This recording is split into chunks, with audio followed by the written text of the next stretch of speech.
London chokes with the miasma of crime. But there are those few who fight to make the air sweeter.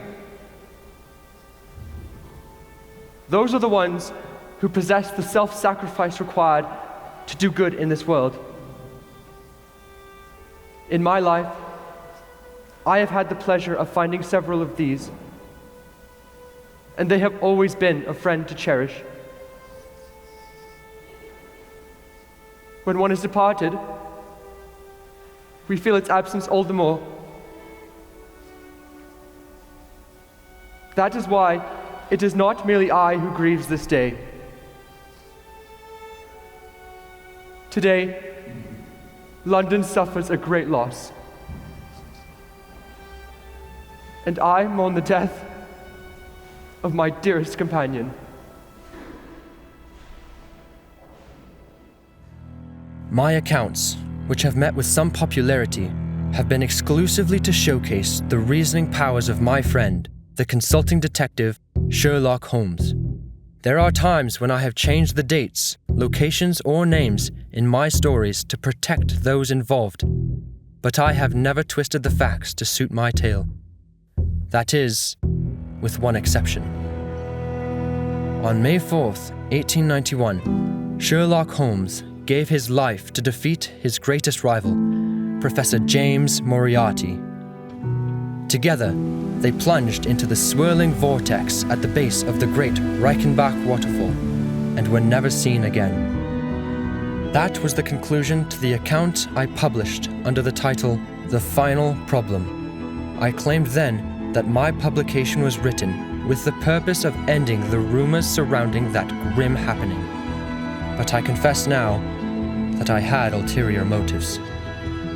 I write this account solely for the sake of my conscience, and so that, should they be sought, the real facts may be found. If you are reading this, let it be known, The Final Problem was a work of fiction, and the truth is a far darker and more complicated tale.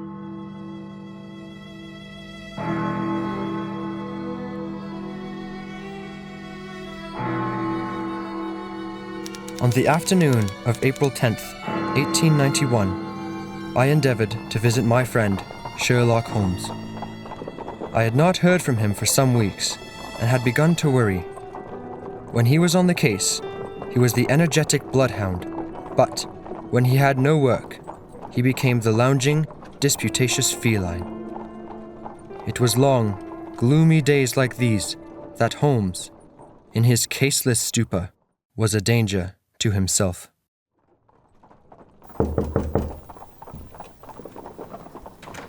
Dr. Watson, thank heavens you've come. Holmes looks like the plague. He hasn't left his rooms in weeks. I feared as much. You'd better go see him at once. He has me dreadfully worried. Last time he was like this, he decorated my wall with bullet holes.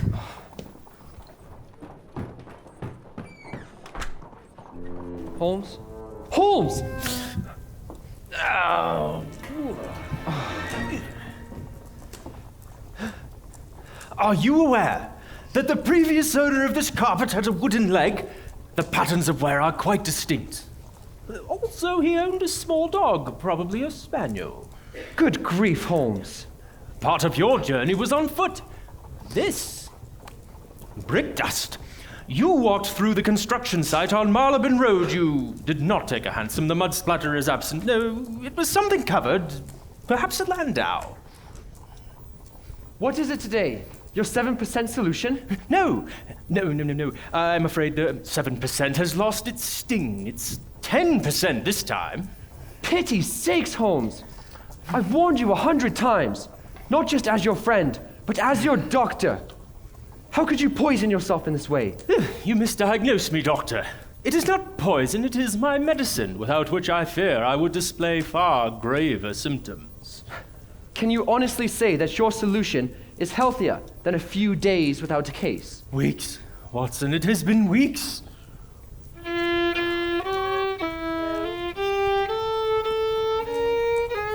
No, without work, my methods are wasted, and I am a slave to the dull routine of existence.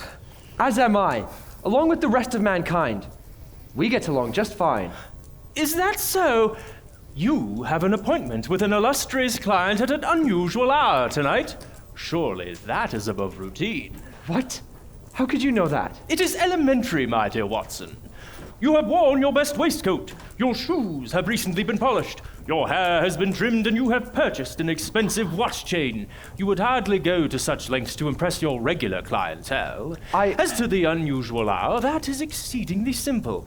Your routine has been upset. Otherwise, you would, at this moment, be smoking an after-supper pipe before the fire. You have clearly had a busy day and have only found this short window available to check up on me. Therefore, your client will arrive tonight, probably within an hour. Do not try and dazzle me with your observations, Holmes.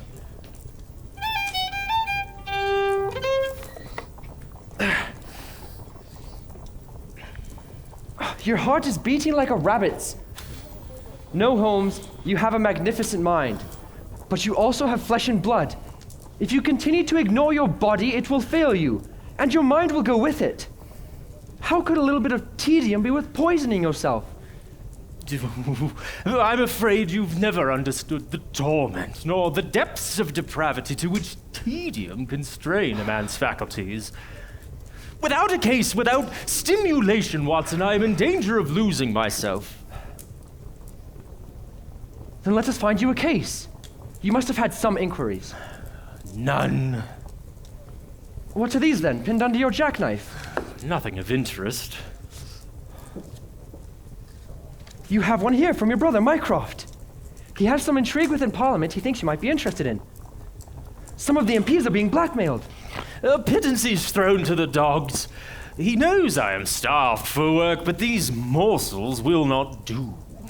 There must be something. What would you have me do? Shall I go out and commit some fabulous crime for myself to solve?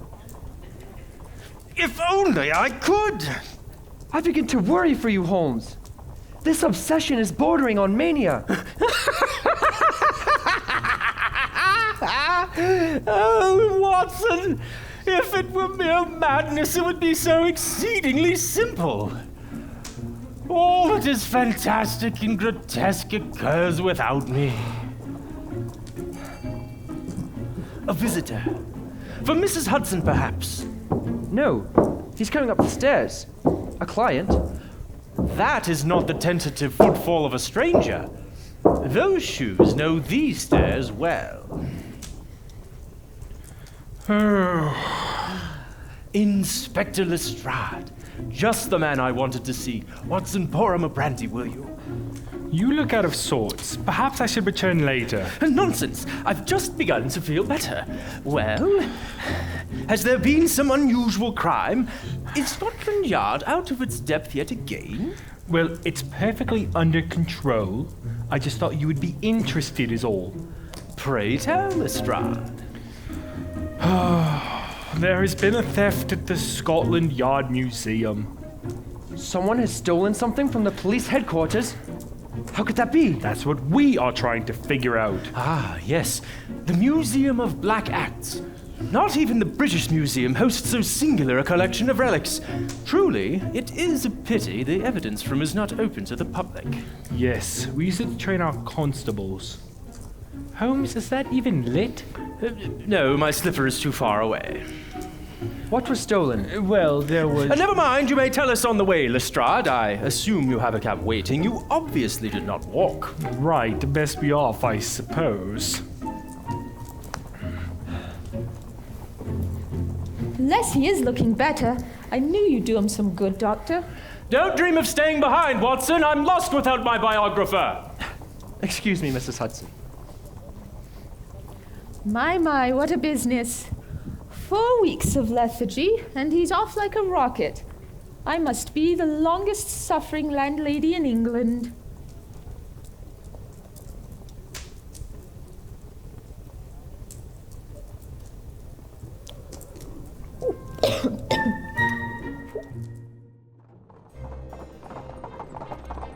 Now, Lestrade, what has been stolen? Well, there's this air gun, see? Von Herder's air gun. That's the one. It was taken right from under our noses. God knows how. We're not even sure when it was stolen. Not even when? Well, that's the thing. The object, we didn't notice its absence until this morning. You see, it's been replaced. And this rifle, it's famous somehow?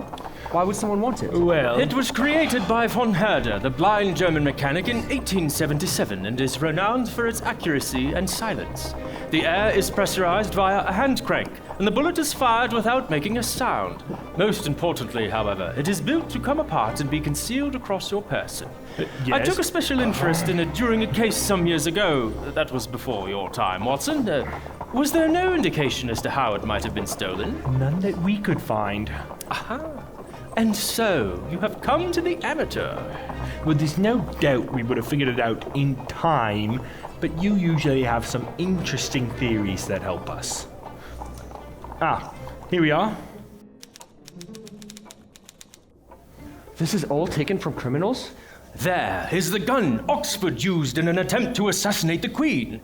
And here are the portraits of Gendarme's victims, or what was left of them. It's like he's in a sweet shop. Back to the point, Holmes. Ah, quite. How is it possible that the entire constabulary of New Scotland Yard could not detect the absence of such a significant weapon? Well, how about this? You tell me what's out of place here, then you'll have an idea of what we had to contend with.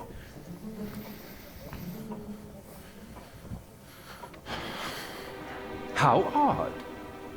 The criminal replaced it with a book? Before you ask, Holmes, there's no trace of the criminal's entrance or exit anywhere, and none of the officers in the building have seen anything suspicious. All we have to go on is this book. I'll be the judge of that. Which way is the property store from here? The holding cells are that way, the portrait library is that way, and the property store is that way. Aha! We have the perfect ecosystem. You have a theory then? I have 7. 7? Indeed. Let us see if we can eliminate a few of them. We'd best leave him to it. He won't find anything. We have searched every inch of the place. I'd bet a sovereign he has a description of the thief before he leaves this room. I'll take you up on that, Watson. How often do you clean this room? Every fortnight. And we're down to 6. Who was on night duty a week ago? I was myself. Did anything of note occur? Something that might have displaced constables? Well, I suppose a couple of the night charges started a row in the processing room. It drew the guards away from the holding cells, but only for a minute or two. At what time? It was quite late, I believe. No earlier than 3 in the morning. The other charges would likely have been asleep or insensible. Now we are down to 5. I can assure you, Holmes, everyone was accounted for. Holmes, what are you doing? Singular. What have you found, Holmes? Why, it's a droplet of blood. It looks fresh. Precisely. It looks fresh. Now observe. It's dry. Blood, when dried, turns a brownish color, yet this droplet remains as bright as a cherry. It was intended to look like blood while fresh, but it is fake, and I have a chemical test that could prove it. But what does it mean? It means that only 2 of my theories remain. Well, do you care to share them? Not quite yet. I take it you have your own theory, Lestrade. Yes, but I'm afraid it's a bit far-fetched. Go on.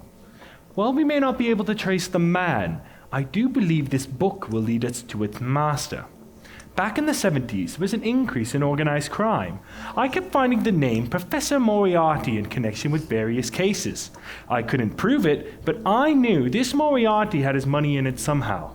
Now, here we are in the midst of a criminal resurgence, and we find this book. This may be his calling card, or even the betrayal of his agent. Yes, you're perfectly right, Lestrade. I am? That was far-fetched. This book, The Dynamics of an Asteroid, ascended to such rarefied heights of pure mathematics that no man in the scientific press was capable of criticizing it. This Professor Moriarty will likely have no connection to the theft whatsoever. Well, what do you have in mind then? If I am correct, it all hinges on this droplet of fake blood. But what can you possibly make from a drop of blood? As usual, you lack imagination, Lestrade. Close your eyes for a moment. My eyes. Yes, we are endeavoring to use our imagination. Now, if you wanted to sneak into New Scotland Yard Museum, how would you do so? I haven't the foggiest. Tut tut, Lestrade. Step 1. Enter the building without arousing suspicion. Think. Criminals gain access to your building every night. They do? Yes. They are escorted in and given accommodations. Our man likely faked some drunken outrage. Nothing that would keep him longer than a single night. Yes, but our night charges are locked up and heavily guarded. How would he get to the museum? Step 2. Create a diversion. The scuffle in the processing room was likely caused by our thief's confederates. You did say that it drew guards away from the holding cells. Yes, but how did he get out of his cell? Step 3. Find a way to defeat the locks. Lockpicks? No. Our man had only a small window to access the museum. He couldn't afford to waste time fussing with lockpicks. A skeleton key, perhaps? Excellent, Watson. They will work on many locks, but our man would have to know which locks were at use here. That suggests he would have been here multiple times to test various keys, which he could easily do without arousing suspicion. Holding cell regulars are common, after all. But we confiscate everything in their pockets. We would have found them. That is where this droplet might be our lead. Do you have the folio from the night of the disturbance? Do you want the volume as well? How very thoughtful, Lestrade. All right, I'll go fetch them. Holmes! Oh, the room is spinning, Watson. Good grief! Are you all right? When was the last time you ate? I think my 10% solution might have run its course. We must find you something to drink. No, I'll be all right. I'm on the case now. Do you really think our man is in here? I think it is very likely. Watson, take a look at this property list and look for the book. Right. There were over 30 charges on the night of the disturbance. I'm afraid you're going to have some difficulty narrowing it down. Here we are. Peter Rathbun, arrested on charges of drunken disorder. He did not resist arrest and left the next morning after sleeping it off. Now, let me see these portraits. Let's see. P-Q-R. Here we are. Rathbun, Peter. Ha! Look at that, Lestrade. Just there, peeking out from his sleeve. It's a bandage. A bloodied bandage, no less. Watson, how likely do you think it is our man concealed his skeleton key in the folds of a bloodied bandage? Of course! You don't search wounds here, do you, Lestrade? Well, not at present. Ingenious.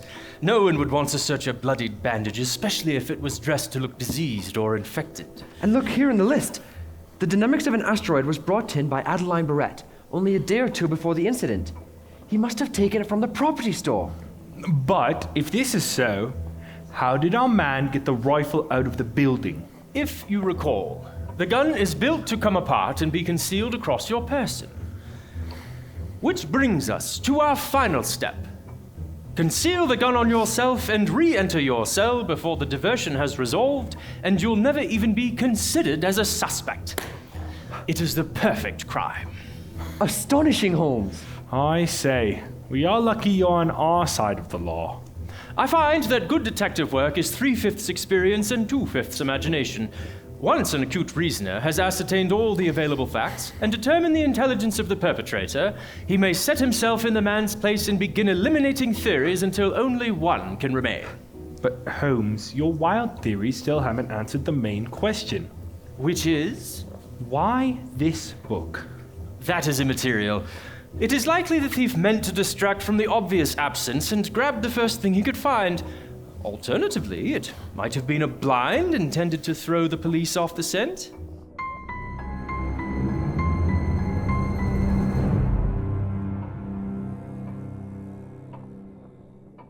Of course, the real heart of the mystery is the weapon. The thief must have some reason for stealing this specific airgun. If we can determine the perpetrator, we may get the motive from the source. Guesswork should always be minimized. Well, we have his address right here. Not so fast, Lestrade. Every detail in that folio is likely faked. And look here. It is not obvious to the untrained eye, but a master of makeup and disguise can spot the signs of prosthetic instantly, even among such a filthy face as this. He is a regular Hugh Boone, isn't he, Watson? Then we cannot trace him. All is not lost, not yet. You wanted my theory, Lestrade? Have you heard of Colonel Sebastian Moran? No, I can't say I have. He is, to my knowledge, the most dangerous man in all of London. Here. Moran Sebastian, Colonel. Unemployed, formerly 1st Bangalore Pioneers. Born London 1840, educated Eton and Oxford, served in Jawaki Campaign, Afghan Campaign, Charasiab Dispatches, Sherpur and Kabul. Why, the man's career is that of an honorable soldier. What's he doing in that book? It is true that up to a certain point he was very honorable, but he took a bad turn, got involved in some local crime, and was discharged. He's been a menace ever since. As you can see, he has spent the night here on more than one occasion, and it appears this particular photograph commemorates his violent reaction to a game of cards. But what does this man have to do with the case? He was a sniper. More than that, Watson. He was a hunter. He's the best shot in the Empire. But surely this is all conjecture. We cannot link him to the case because he's a good shot. Ha! Here is your link, Lestrade. It's a tattoo on his wrist, the head of a Bengal tiger. In this case, the bandage has served a double purpose. If there were no tattoo on the wrist, our man might have placed the bandage in a less conspicuous spot. Indeed, I have had my eye on this Moran for some time. I cannot prove it, but I suspect he was involved in multiple unsolved murders. You've outdone yourself, Holmes. You've solved the entire thing from a single drop of blood. Not only do you have a description of the man, but his name and history also. All before you've even left the room. Never underestimate the power of trifles. Oh, bravo! Bravo! Don't celebrate quite so fast, gentlemen. There is a small hole in your theory. Is there? Colonel Sebastian Moran has been locked in Pentonville prison for 3 weeks. What? How is that possible? I would have heard of it, surely. He was arrested for forgery. It says so right here. Let me see that. Forgery is not his domain. He'd never go in for something as mild as that. Well, Holmes, it looks like your wild theories have finally caught up with you. You must admit, you have followed a false lead. Impossible. I've covered every point to perfection. Oh, well, Holmes, it's a shame you couldn't aid us with this case. But it looks like our only lead is this professor. I will, on the other hand, keep an eye out for anyone with a bandage on their wrist. Very well. Investigate if you must, but there is something more to this, unless I am mistaken. Watson, what time did you say your appointment was? Apologies, gentlemen. I'll be late. Do come by Baker Street tomorrow when you can. I would like some assistance with this case. I'll see you tomorrow. And Holmes, Yes. remember to eat something.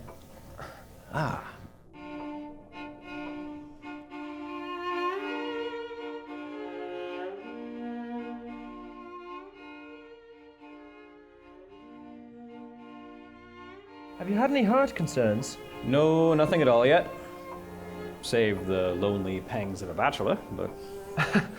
Unfortunately, I can do nothing for you there. Everything sounds healthy. You have a strong constitution, sir. And hopefully, a sound mind. I would hope so. It's not often I have a member of parliament in my examination room. You jest, but the House of Commons can often feel like a house for lunatics.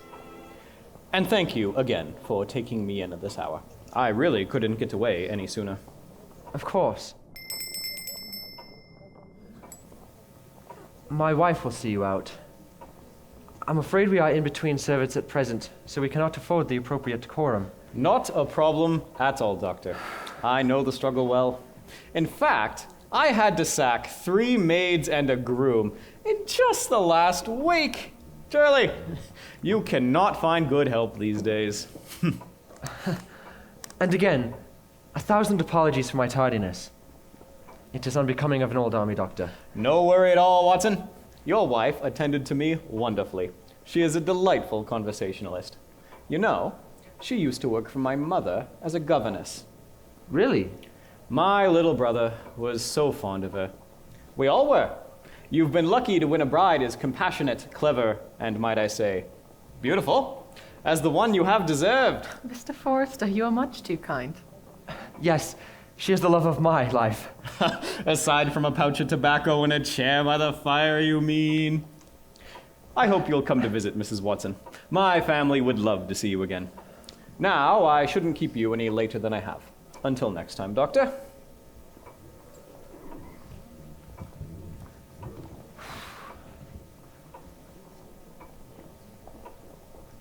He certainly has an expensive carriage. Now, let us use Holmes' method, shall we? Despite the fact that you spent most of the day preparing for your client and my repeated warnings, you were still late coming back from Baker Street. Now, we know it is not like you to lose track of time unless something more pressing came up. Your pencil is dull. You've been tangled up in another mystery. You're perfectly right, dear. And thank goodness for it. Holmes returned to his solution again. Dear me. But I've no doubt this new mystery will set him right. But the way this one has started, I wouldn't be surprised if I ended up adding it to my chronicles. A rifle has been stolen from the Scotland Yard Museum. Can you believe it? You always speak of Holmes. Can we not speak of something else? I thought you loved hearing of our adventures. Won't you spare a thought for the love of your life? My dear, every second thought of mine is spared for you. Only half of them? I'd hardly be able to function if the entirety of my thoughts were occupied. I'd forget how to walk, stumble down the street like a drunkard, and be as if I had no brain at all. Indeed. And I would do it all in perfect bliss. You certainly have a way with words. Mary, I'm to help Holmes with his case. Could you clear my schedule for tomorrow? Of course, darling.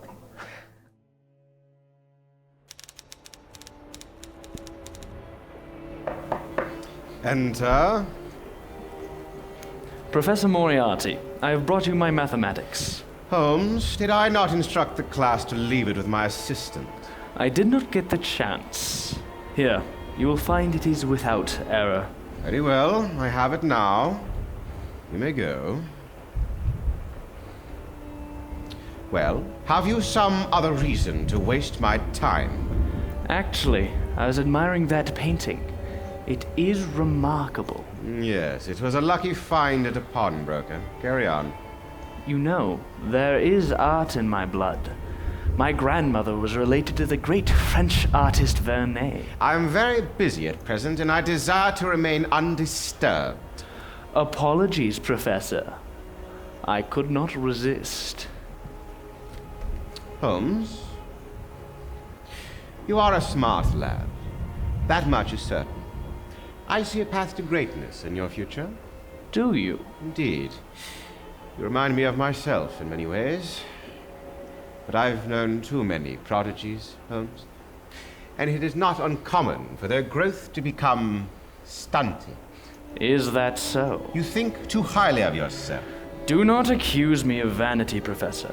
Those who are modest are liars, and the vain are no better. You will learn your place. As you say. One more thing before I depart. Will you sign my book for me? It is a remarkable study. What you lack in ambition, you make up for in audacity. Ambition, Professor. I am merely trying to find a way to amuse myself before I inevitably die.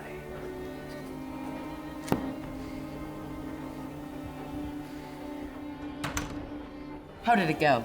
Excellent, Trevor. I've got everything I need. His checks. Here they are, and I haven't the slightest doubt the writing matches.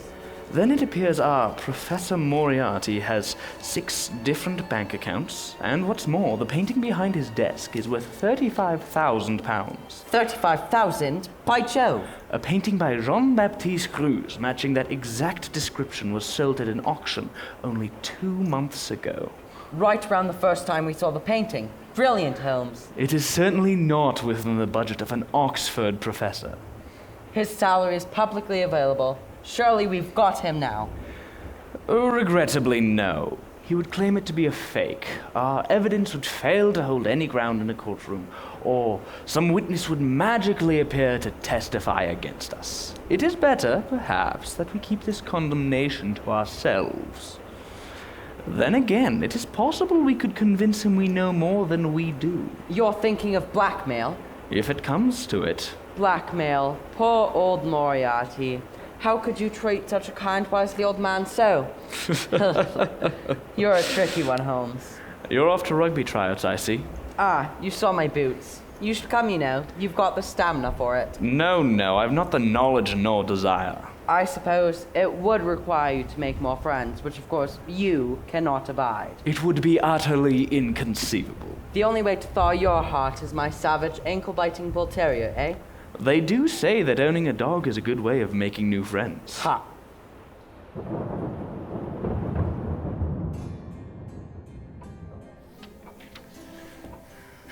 I was expecting you. Mycroft. To what do I owe the pleasure, little brother? I know my tedious Parliament case could not have brought you all the way to the Diogenes Club. You must finally have a case, then. The start of one. Must be a difficult one if it has brought you to me. You are aware of the theft at Scotland Yard? Indeed.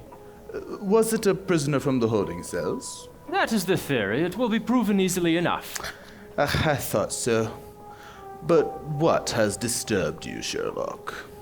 The dynamics of an asteroid. Let me guess. It was left behind by the criminal and acquired from the property store. Omniscient as usual, Mycroft. He left it behind in place of the rifle. Do you assume the case is connected to Moriarty? I will not allow it. Surely, brother, you have not forgotten the facts. There is something more to this book, isn't there? That book is, without a doubt, the very one I owned in Oxford. The inscription matched exactly. Well, that is singular. Was it stolen from your collection? It was never in my collection. I had left it behind in Oxford. We may safely rule out coincidence. I was holding out some hope for coincidence. You may safely rule it out. But you agree the thief must have been Colonel Sebastian Moran. The Colonel is a convenient candidate, yes. I know you want to catch him on his other crimes, but there is always the possibility you are wrong. Can you prove it? That would require my leaving this armchair. Heaven forbid. You've never lacked the energy, Sherlock. I'm sure you will follow that clue to the last. It is better than nothing, after all. Can you arrange it with your government fellows? I can get you a tour with the Pentonville governor, but you'll have to find your own way to Moran. With your case against him in such a sorry state, it would be impossible to get you an official visit. I'll make it work. Indeed. And Sherlock, do you remember my promise? How could I forget? I have taken no action, but whatever comes for you, I shall not shield you.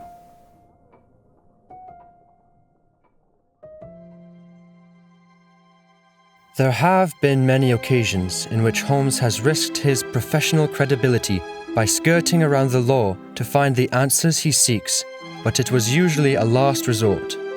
Somehow, I have always ended up as an accomplice. I suppose, over the years, I have learned to trust his judgment, for better or for worse.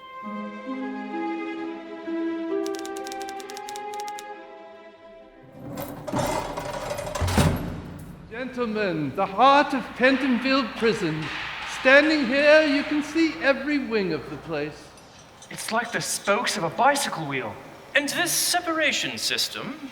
Here, every prisoner is kept separated from his fellows. There is no communication between them whatsoever. They are in their individual cells 90% of the day, save for cleaning the prison, exercising, and attending chapel. And even in the chapel, they each have an individual stall, so they cannot see one another. Have you ever had a prisoner escape? Escape? You'd have to be mad to try to escape this vault. I assure you, sir, it's quite impossible. You've not even had attempts? Attempts, yes, but they were pitiful and easily thwarted. I see. How many prisoners do you house here? 412. Do you have a register? I would be interested in looking at it.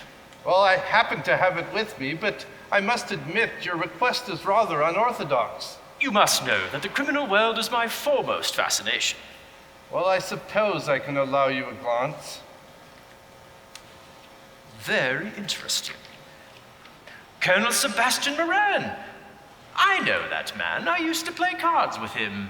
Moran, eh? My warders say he's a right piece of work. Even tried to spit on the chaplain, right in the middle of service. Can you believe that? The nerve of the criminal class. Moran's been in the refractory ever since. The refractory? Yes, sometimes a prisoner needs a little extra separation.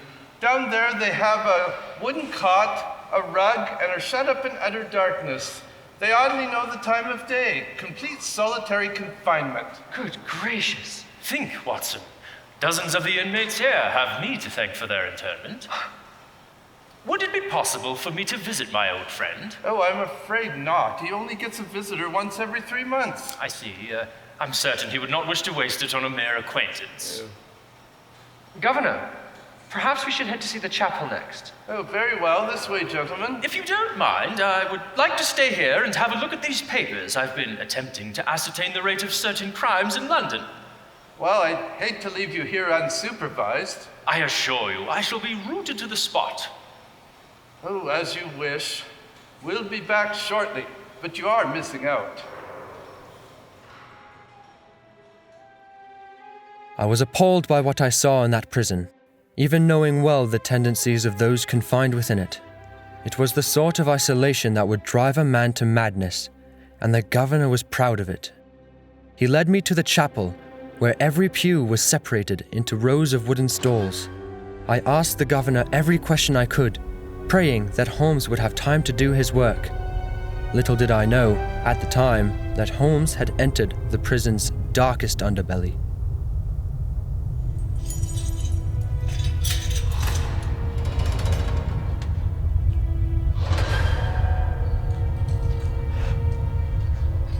This is unexpected. You match your photograph exactly. It would be hard not to. Colonel Sebastian Moran? I am. And you? Police Inspector Lestrade of New Scotland Yard. To what do I owe the honor, Inspector? What regiment were you from? I am formerly of the 1st Bangalore Pioneers. Where were you born? Have you misplaced your records? This information could be easily found. Answer the question. I was born in London, 1840. Who was your father? Sir Augustus Moran. He was a member of the most honorable Order of the Bath. Where were you educated? Oxford, and 2 years in Eton. I was once British minister to Persia. Additionally, I authored Heavy Game of the Western Himalayas in 1881 and 3 Months in the Jungle in 1884. I play at the Tankerville and the Bagatelle Card Club, and my address is in Conduit Street, Mayfair. If you want proof of my identity, you may look at this. I see. That will be all. It was a pleasure, Mr. Holmes.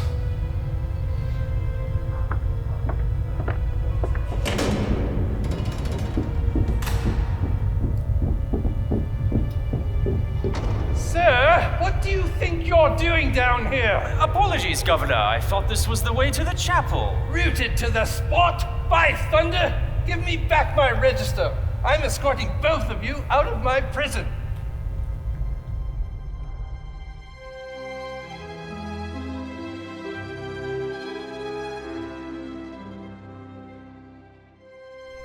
Ah, there she is. Good evening, Mr. Forrester. It is truly wonderful to see you again. It almost feels like yesterday that we last saw each other. Is the rest of your family here? I would love to see them. I'm afraid my mother has pressing work to attend to, and she'll be late. Albert, naturally, is away at boarding school. How old is he now? He must be nearly 17. I swear, he is a foot taller every time I see him. Soon he won't fit through the door. Please, have a seat. Hopefully my meager company will suffice for the present. Thank you, and of course. Has it really been 4 years since you've been a governess here? It has. The place has never felt the same since you left, I can assure you, Ms. Morstan. Mrs. Watson. Of course. Mrs. Watson. So much has changed. Ever since my late father passed ownership of this house to me, I have made it an estate to be admired. Our house has never employed so many servants, and my philanthropy is known by charities all across the city. I didn't realize being a member of Parliament paid so well. I have placed myself in a rather advantageous position in Parliament. Did you say when your mother would arrive? You know, I read the doctor's account about that business with the Agra treasure. Is it true, had not the treasure been lost, that you would have been one of the richest young ladies in England? Yes, it was a great sum of money. An annuity of £10,000, if I recall. You must have been devastated when it was lost in the Thames. It was too good to be true from the start, and I'm hardly worth so great a sum. My dear, how could you say such a thing? But one lock of your hair is worth all the gold in the empire.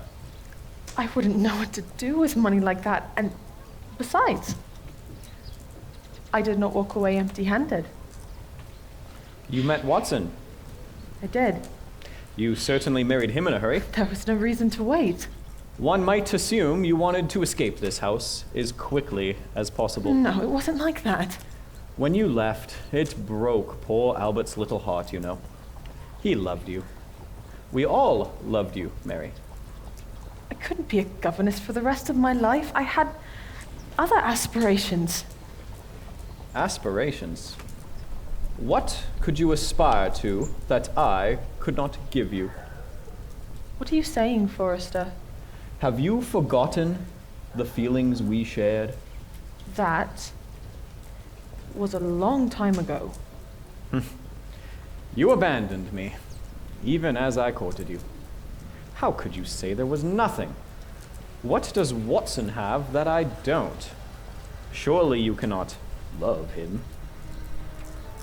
It has been good seeing you again, Forrester, but I really must be going. It is not too late, Mary. Even without your treasure, I could make you into a noble and wealthy lady. How dare you! Perhaps you do not understand what I have become, what I have achieved. For I am not merely a member of Parliament. Rather, I am Parliament.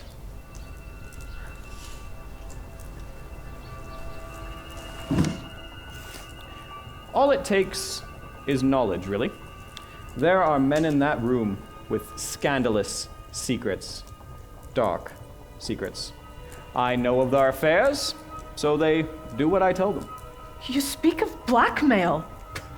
These are corrupt men, but under my influence, I can turn them into a force for good. It is still manipulation.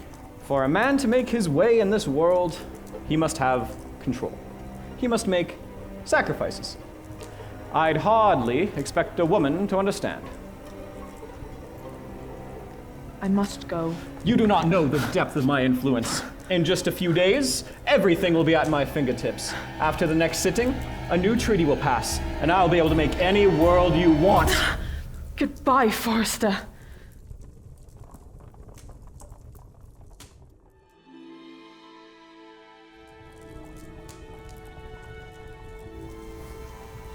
Well, what now? A moment, Watson.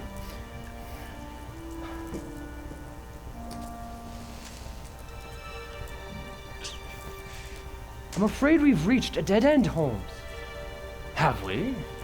Your man was in prison. He couldn't possibly have done it.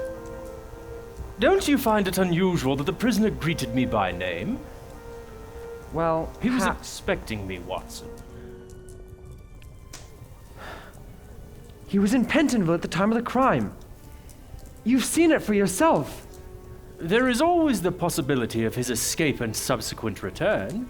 It would be the same tactic he used in Scotland Yard. How could anyone escape? You've seen that prison. I need more data. Of course you need more data. Maybe Lestrade was right. There must be something in that book. In that professor. Believe me, Watson, I knew Professor Moriarty well. It is impossible. You did? Indeed. I was one of his students at Oxford. He was a most detestable man, but undeniably a genius. He amassed wealth through dubious means and never left a single suspicion behind, but there is no connection to be ascertained. Nothing about this crime has his fingerprint. He's never been brought to justice? He was very clever and could never be cornered. But what of the connections to Moriarty Lestrade mentioned? I confess, Lestrade was onto something. Moriarty was the pseudonym of the most dangerous man in all of England. Every theft, forgery, robbery, or cover-up worth noting in London was directed by him. He was a modern Jonathan Wild. Was there no connection to the Professor? The Professor had no knowledge that his name had been used, but the blind did its job well. If ever Moriarty did business with a third party, he did so under the false name. And if ever the police caught wind of it, they would find themselves in Oxford, questioning a professor with a perfect alibi. But weren't they both involved in crime? The professor was hardly comparable to the criminal, Watson. I find it likely that the criminal knew of the professor's record of fraud and embellishment, expecting the police to catch up with him eventually. The professor would take the blame, and Moriarty's sins would be paid for by an unwilling Samaritan. If all of this is true, perhaps he is the one who planned the job. That is the train of thought you and Lestrade have so naturally boarded. Allow me to derail it. Moriarty operated in the late 70s, but his reign was short. The book is a blind. Moran is impersonating Moriarty in an attempt to throw us off his trail. Moran! Will you not look at any alternatives? Honestly, Holmes, I've never known you to be so single-minded. Lestrade said there was an increase in organized crime. What if this Moriarty has returned? It is impossible. Really, Watson, don't be insufferable. The only one here who is single-minded is yourself.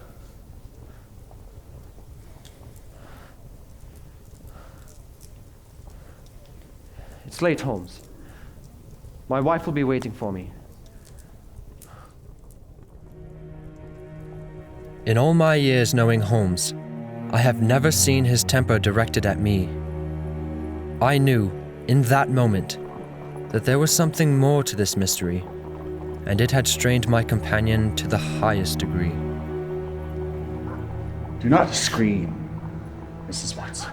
Please, I don't have much, but I can give you... Did he tell you? Forrester, when the window was closed, what did he tell you? I don't... You know what I want. He's blackmailing members of Parliament. He said he has influence. Blackmail? Who was he blackmailing? I don't know. He didn't say. Is that so? Please, I swear, just let me go. I will. But first, you must promise me that you will speak not a word of our encounter to anyone. No one will know. How can I be certain you'll keep your word? I swear it. I don't believe you. Please. Think of your loved ones, Mrs. Watson. Who do you care about most? Your husband, perhaps? Leave him out of this. You must not harm him. Keep your lips sealed, and I shall not have to. Do you understand? Good. Now go.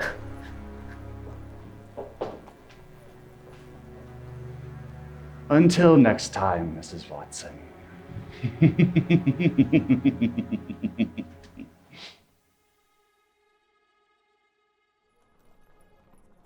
Mary, are you just getting in? John, I'm sorry. I thought you would be later. Let's get out of the cold. You'll catch your death.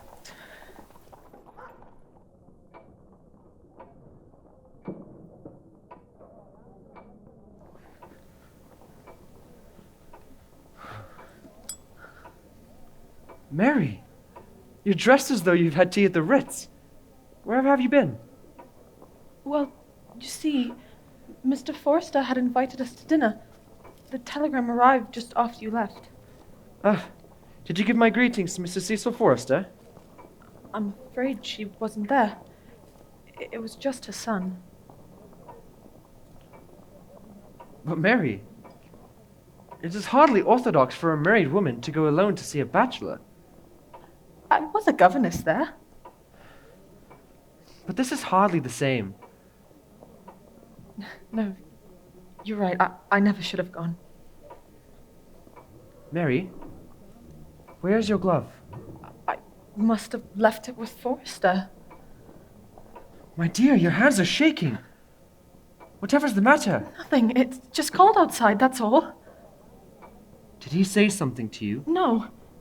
He was perfectly cordial. All right. Next time I would prefer it if we went together. John, you know that he's nothing more than a friend, don't you? Of course, Mary. I hadn't thought of it like that. No. Of course you shouldn't. I really must be getting to bed. Mary, what has gotten into you? Good night, John. Mary, will you not talk to me? Mary! I should have comforted her then, but I was completely ignorant of the anxieties that burdened my wife. Even as I lay half asleep in bed, I knew by the fitful sounds of her breathing that she was awake, and I turned away from her. She tossed and fidgeted late into the night, and as my own dreams came to take me, I fear my thoughts turned to suspicion. With great shame, I recall believing that it was guilt that kept her from sleep. How little I knew.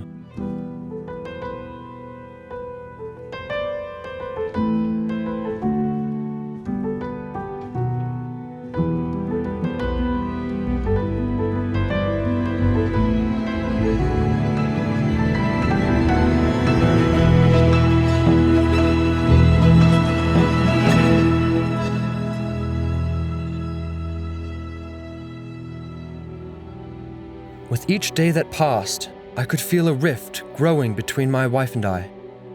She could see the suspicion in my eyes when I looked at her. I knew she had some secret, and I wished dearly she would confide in me, as she always had, but she remained silent.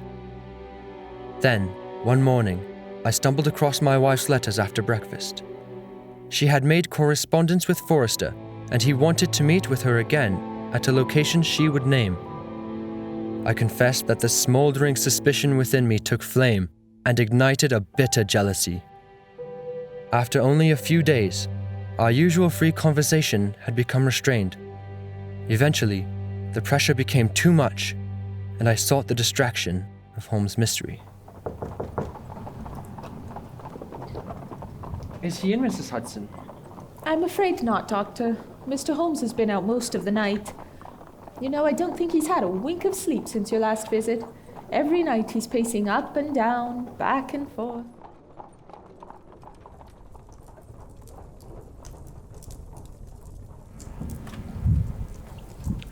Has he said anything to you about his case? Not to me, but he certainly kept himself busy. That's better than the alternative, to be sure. Yes, indeed. I hope you are well. As well as can be expected. And how is your wife? It's been too long since I've seen her here, you know. She's... where... You know, Mrs. Hudson, I could really use some advice. The sort of advice I could never get out of Holmes. Oh, of course, dear. I'm all ears. My wife has been out of sorts lately. Ever since this Mr. Forrester came by for his checkup. She isn't ill, is she? I keep telling her she needs to eat more fruit.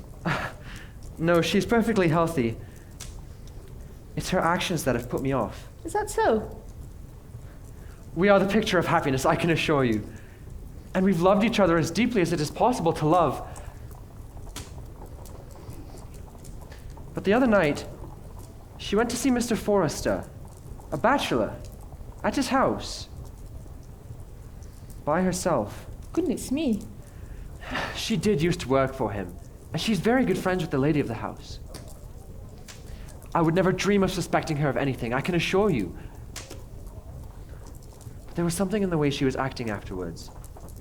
I've never seen her speak so carefully around me. My. That is concerning. Do you really think so? I was wondering if I'd made too much of it. I've been very busy, and we've seen very little of each other lately.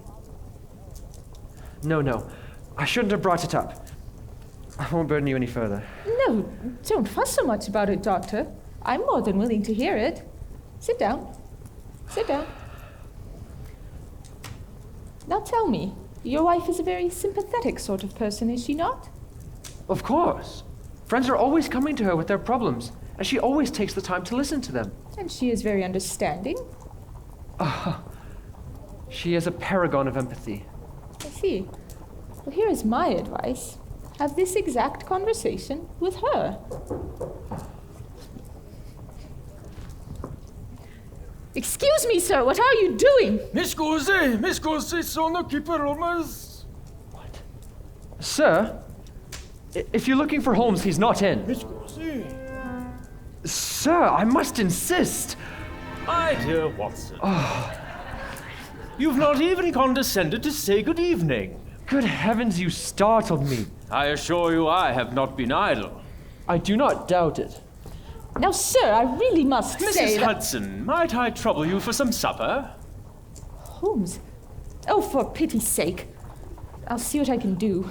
Very good, Mrs. Hudson. You're eating. Your case must be going poorly. I've had nothing but dead ends. What have you been doing? I was inclined to have another look at the prison to see what a more thorough investigation might yield. You found nothing? No, not nothing, but I confess I am no closer to the truth than before. Of course, I could not show up in my own person after we were so unceremoniously shown the door. Hence the disguise. I appeared as a venerable Italian priest with the proclaimed intention of praying over the Catholic prisoners. And they let you in? Well, they were hesitant at first, but nobody could think evil of such a kind-hearted old priest. It was a lucky they did not speak much Italian.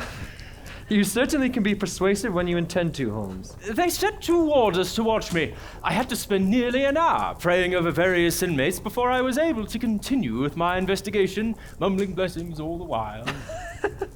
That would be a sight. I'm sure you put that nose of yours to good use. It saw nearly every inch of the place. And did you sniff out anything to help you with your case? At the very least, I am certain of this. Moran has never left the prison. Well, that is rather the opposite of helpful, is it not? It is another complication. I notice you've been going over Moran's court records. There was not much to be gleaned. I am sure of this, however. Moran appears to have gone in willingly for forgery in lieu of a multitude of worse offenses. As you can see, he pleaded guilty. It isn't much on such a short notice, but I hope it will suffice. Mrs. Hudson, you are a saint.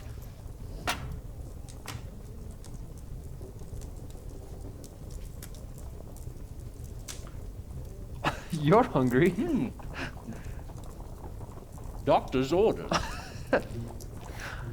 Morning, gentlemen. I hope I'm not interrupting. You're here about the airgun case? I am. Your inquiry into the professor didn't turn up anything? No, he's working as an army coach in London currently. He was well accounted for at the time of the crime and has no connection to it at all. As I suspected. We couldn't track down any of the holding cell suspects either. Turns out all of their information was fake. Then you admit you followed a false lead. Well, has your investigation gone any better? You did not come all this way here to admit defeat. You've discovered something. Yes, we've noticed a few more things missing. In the museum? No, in the property store. Nothing of value. Do tell, Lestrade. Well, that's the thing. It was taken a few weeks before the theft of the rifle. It may not have any connection at all. Nevertheless, we must consider it. What was stolen? It was a portrait of some gentleman belonging to one of our night charges. I am the foremost fool in all of London. Lestrade, do you have any idea what this means? Our criminal had a scrapbook. We must go to Scotland Yard at once. But quickly, man, Right. Look at him run, Watson. What have I told you? He's as tenacious as a bulldog. But what have you discovered? You will find out soon enough. Pour us a drink, would you, Watson? If I am correct, we may put an end to our little mystery. I've never had brandy with a priest before. The look on Lestrade's face was priceless. To your good health, Doctor. And the conclusion to our dark problem. That's not brandy! So that is where I left my benzoate solution.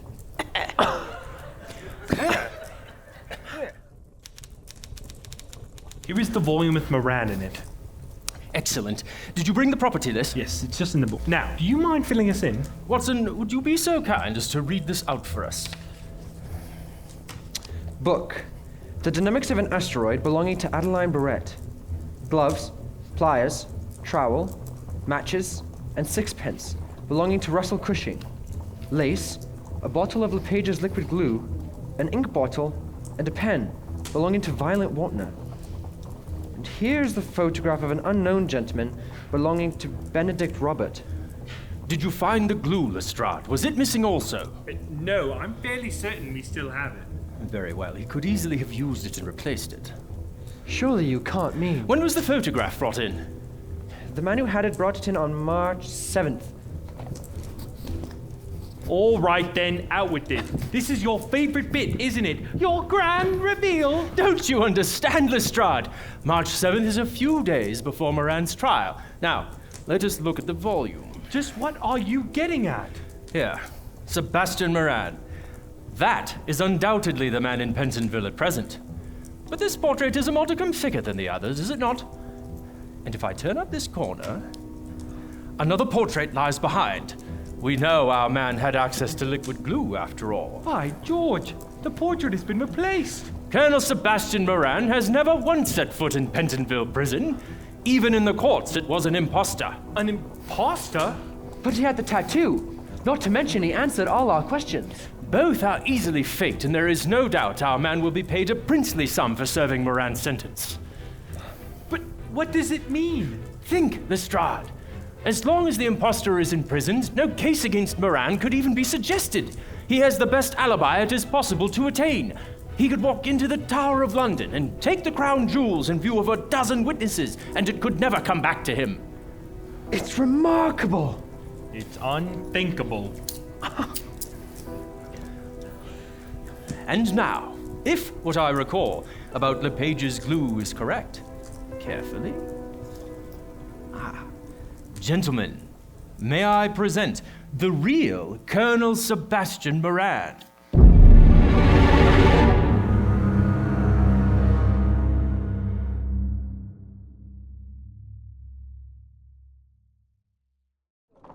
But if this is so, and Moran stole the rifle, what does it mean? It means murder, Lestrade. To whom? And when? I do not know, but when this gun and that old Shikari are involved, it can only point to assassination. I'm surprised it hasn't happened already.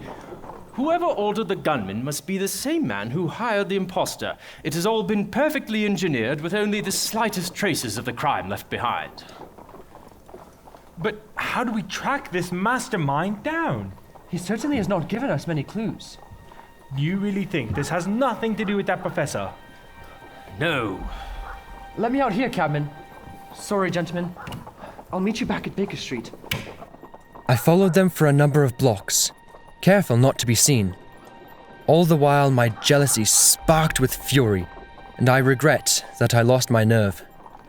To see Forrester pulling my wife along by the arm and whispering into her ear was enough to make my blood boil.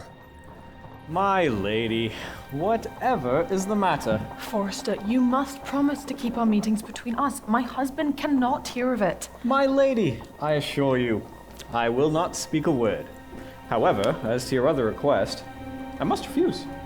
To back down would be to sacrifice my position. As you are well aware, I am no coward. Mr. Forrester! Just what do you think you are doing? John! Leave him to me, Mrs. Watson. You have much to answer for, sir.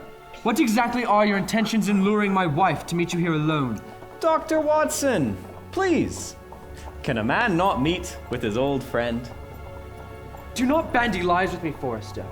I saw your letters. John, please, it's not what you think. Quiet, Mary. I will deal with him.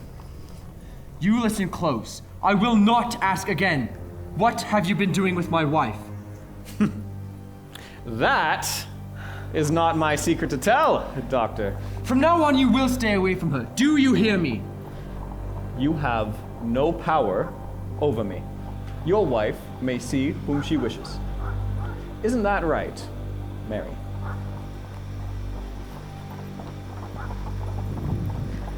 Please, John, leave him. You would side with him, the penniless doctor who abandons you for days at a time to chase his fancies with the detective. What could he do for you? I could make you a lady of repute. You will leave her alone! Get your hands off of me! You will leave her alone, or I will show you the conviction that kept me alive in Afghanistan. How dare you handle me this way? Get out of my sight!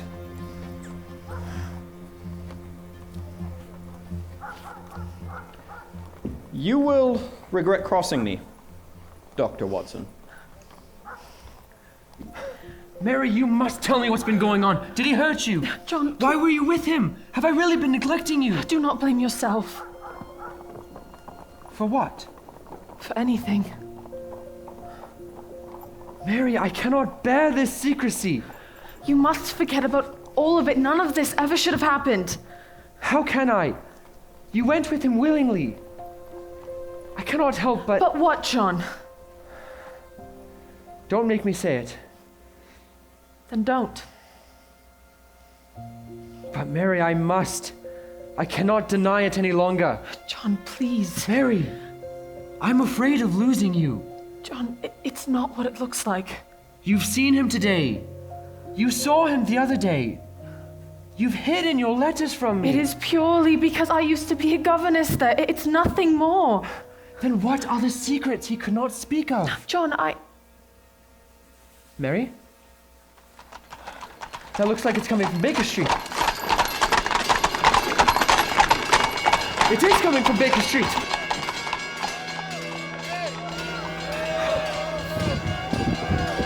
Watson, you must help him. It was burning when we got here. Holmes just dove straight in.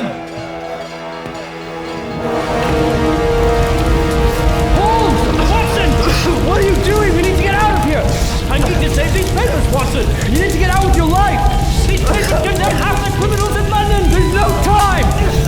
Get out while you can! Not without you!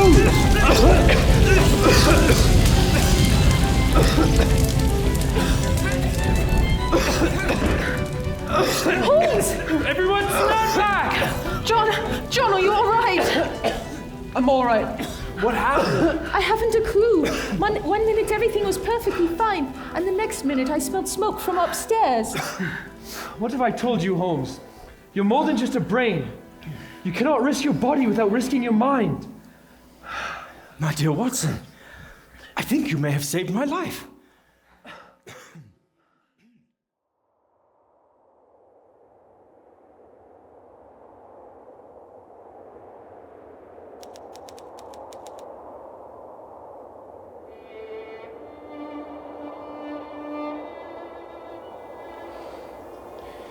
Young Trevor was a bright and spirited student.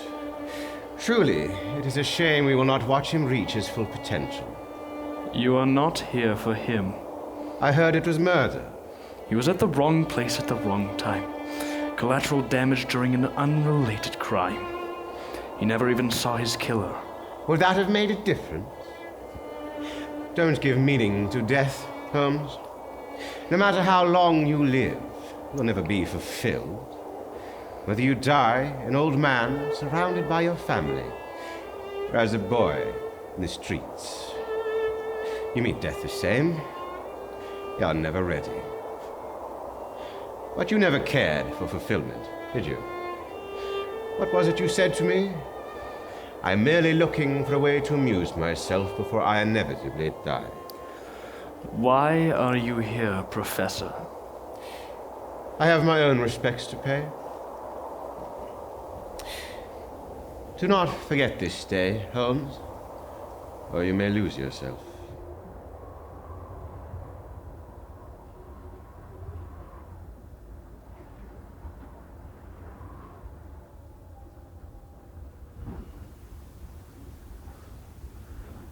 Mrs. Hudson was in hysterics. But I talked to the firemen, and they said they dealt with it quickly enough that the structural damage was minimal. They cannot, however, figure out how it started. There's hardly a chance some dwindling coal started it, is there? That would assume, dear Watson, that this was an accident. Holmes, you aren't implying this was some kind of attack? The timing can be no coincidence. You saw the inscription on Moran's photograph. No, Watson, it is a warning.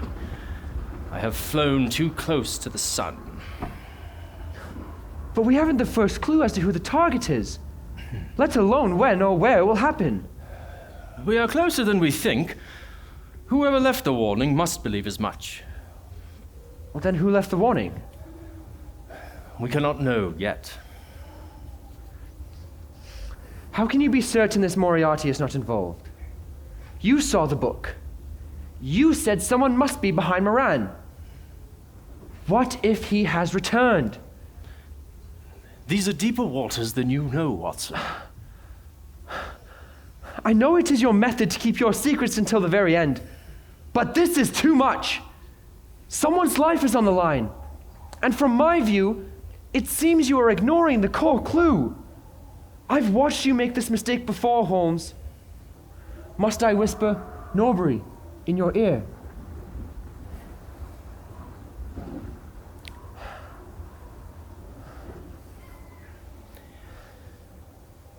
Do you remember when I told you about my friend from Oxford?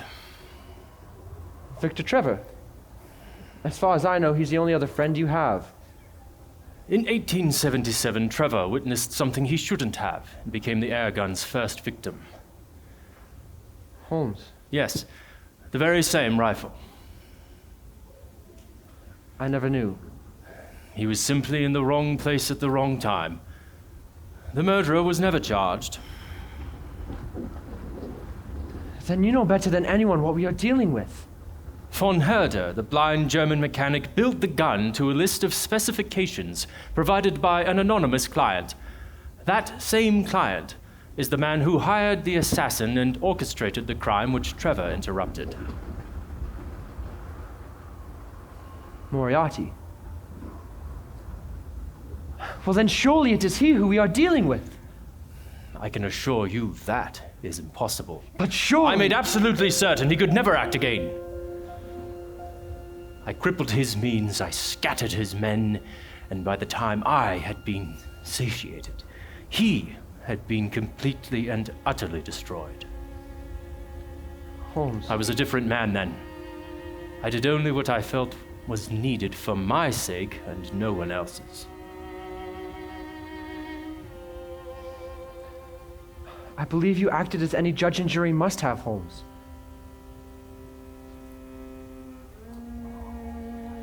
Then you do not condemn me. How could I? My dear Watson, you are loyal to a fault. We cannot allow this attack against us to stand. We'll find out who's behind it. And we can start by figuring out who the assassin is targeting. But how? I may be able to shed some light on that. Good heavens! You've broken your routine. Is a brother not allowed to worry? I received a wire you had thrown yourself into a fire. Mrs. Hudson can be dramatic. You have a clue as to who will be targeted? A hunch, but they are usually right. Sherlock, do you remember that parliamentary affair I informed you of? Oh, don't tell me. Rumor has it the House of Commons is about to vote on a new treaty that could redistribute the balance of power in Europe. As you can imagine, there are those who would lose greatly if it were to pass. One man, however, aims to ensure that it does. But surely one man cannot decide the vote. He is a blackmailer, Doctor. I believe he has the power to sway nearly any vote in his favor. A blackmailer in Parliament? Who could it be? He has remained anonymous. You believe he is the target of von Herder's rifle? Like I said, a hunch, Sherlock. When is the sitting? In an hour. Then we don't have much time. It might already be too late. Mary, are you all right? It seems the lady may know more about this matter than we do. Mary? It's Cedric Forrester. He told me while I was at dinner with him. He said that he has control over Parliament. Mary! John, you must forgive me. He said that if I told anyone that you would be killed, I never wanted to keep secrets from you. You must understand. Forrester threatened me? No. There was a man in a mask. He knew that I'd spoken with Forrester. He threatened me with a knife to make me tell him. Mary! John, please. I'm sorry. He said that if I told anyone that he would go after you. Mrs. Watson, you must tell me every detail. Can you remember what the man looked like? I don't know. It was dark and he wore a mask. Was he tall? Thin? Did you notice a tattoo on his wrist? You've confirmed it is Moran, then? Without a doubt. Danger indeed. Was it an imposter? Gentlemen, please. He said he would meet me again. And this afternoon he did. John, I was so afraid. You must forgive me. Mary, everything's going to be okay. Please, sit down. What did he tell you? He told me to go to the sitting today. He wanted me to ensure that the ladies' gallery was empty, and then let him in. Good Lord. The ladies' gallery is an enclosed balcony. If he took the shot from behind the grill, it would be difficult to see him from below, and the airgun would barely make a sound. Not to mention he could conceal it on his person when he enters the building. We do not have time to waste. We must warn Parliament. The sitting must be cancelled. No. If we give even the slightest hint that we are onto Moran, he would vanish like the wind. What do you suggest? We are dealing with an old shikari. This time, however, we will be the hunter and he the tiger. A trap. Precisely. We let him into the ladies' gallery and allow him to think his plan has worked. Then, before he takes the shot, we will apprehend him. It's too risky. It is the only way. Mrs. Watson, if I did not believe you a capable and clever woman, I would not ask this of you. Can you do it? I will let him in, as I promised. Excellent. Mary, are you sure? I am. As soon as he has entered the building, you must leave. You cannot risk yourself any more than is absolutely necessary. I promise, John. Will you be joining us, Mycroft? I've played my part. Now my armchair is calling for me. Watson, take arms. We do not have a moment to lose. Holmes? Gather your men, Lestrade. Parliament is under attack. What? Holmes! Go with him, Mary. I'll be right behind you.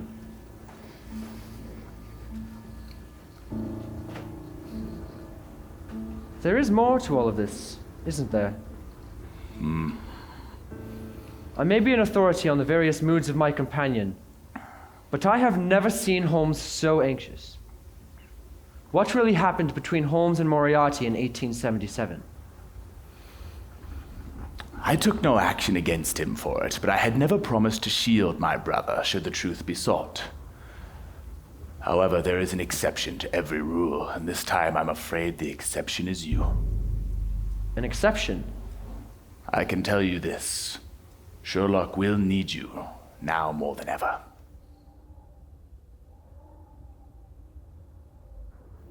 We made it to the Palace of Westminster minutes before the sitting was to begin.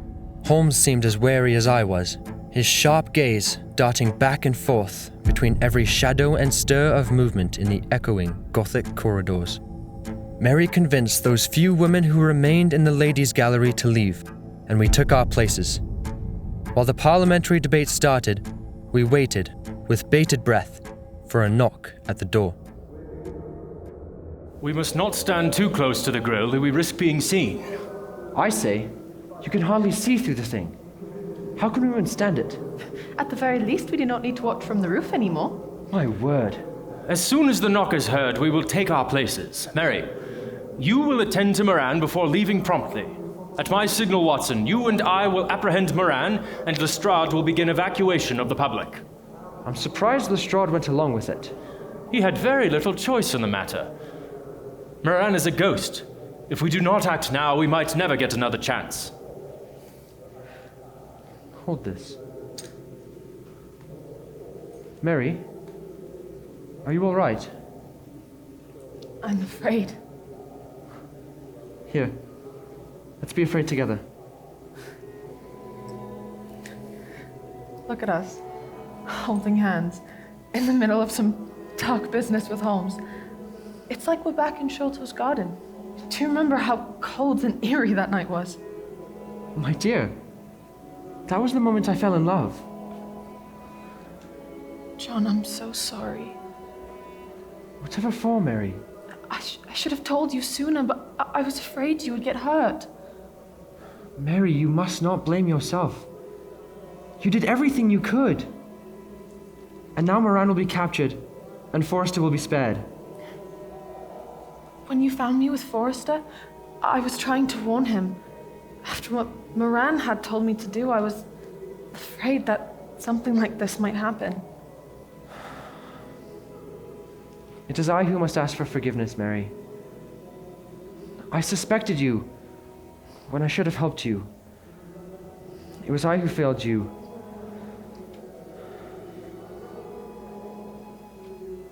Forrester has had feelings for me since I met him. And I'm afraid before I knew you, I may have reciprocated some of those feelings. But it was never meant to be. He believed that with his wealth and power, he could take me away from you. One day, Mary, I hope to be a man who deserves your love. You are the most compassionate, clever, and beautiful woman I have ever met. At the very least, I hope I can claim to be more deserving than Forrester. There is no contest. Something is wrong. What do you mean? The sitting is nearly over. Moran should have been here by now.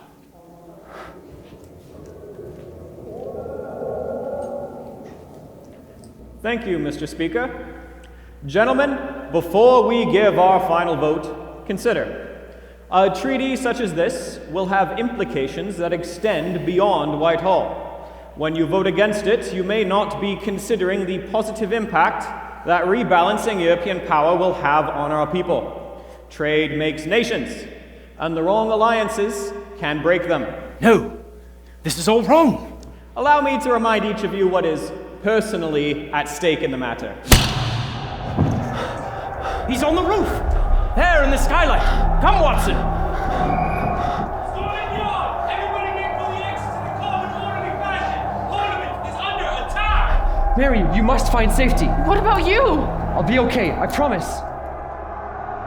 Before I had any real idea of what I was doing, I was sprinting up a set of spiral stairs. Holmes and I found a trap door and pushed out onto the roof, the cold wind whipping at our coats as we searched for signs of Moran. He's there! Get to cover! Where did he go? There! Get down!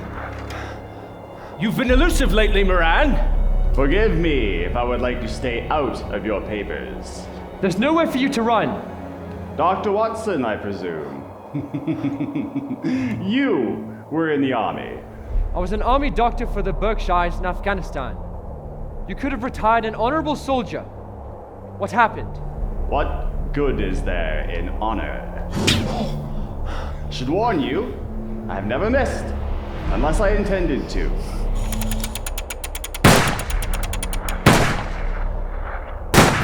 Watson!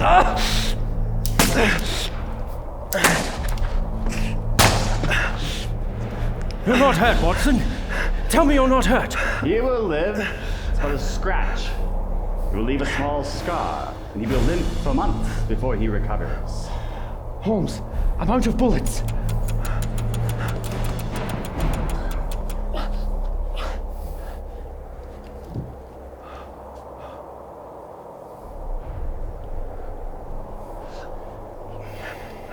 My. Fond of the mud, aren't we? Holmes! I'll have your weapon. No.